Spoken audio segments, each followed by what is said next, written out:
IBA test pass असातिज़ा को Karachi press club से Sindh assembly की जानिब पेशकदमी करना महंगा पड़ गया। पुलिस ने मुजाहरा करने वाले मुतअद्दिद असातिज़ा को हिरासत में ले लिया। IBA टेस्ट पास असातिज़ा ऑफर लेटर न मिलने के खिलाफ गुज़िश्ता कई माह से सरापा एहतजाज हैं। असातिज़ा ने एहतजाज करते हुए आज प्रेस क्लब से सिंध असेंबली की जानिब पेशकदमी की तो पुलिस ने उन्हें रोक लिया। मज़ाहिमत पर मुतअद्दिद असातिज़ा को हिरासत में ले लिया गया।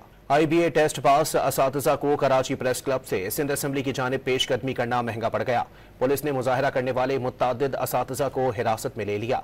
IBA टेस्ट पास असातिज़ा ऑफर लेटर न मिलने के खिलाफ गुज़िश्ता कई माह से सरापा एहतजाज हैं।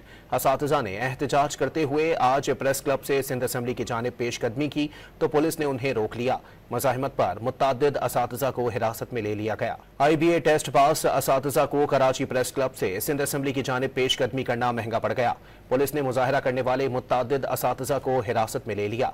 IBA टेस्ट पास असातिज़ा ऑफर लेटर न मिलने के खिलाफ गुज़िश्ता कई माह से सरापा एहतजाज हैं। असातिज़ा ने एहतजाज करते हुए आज प्रेस क्लब से सिंध असेंबली की जानिब पेशकदमी की तो पुलिस ने उन्हें रोक लिया। मज़ाहिमत पर मुतअद्दिद असातिज़ा को हिरासत में ले लिया गया।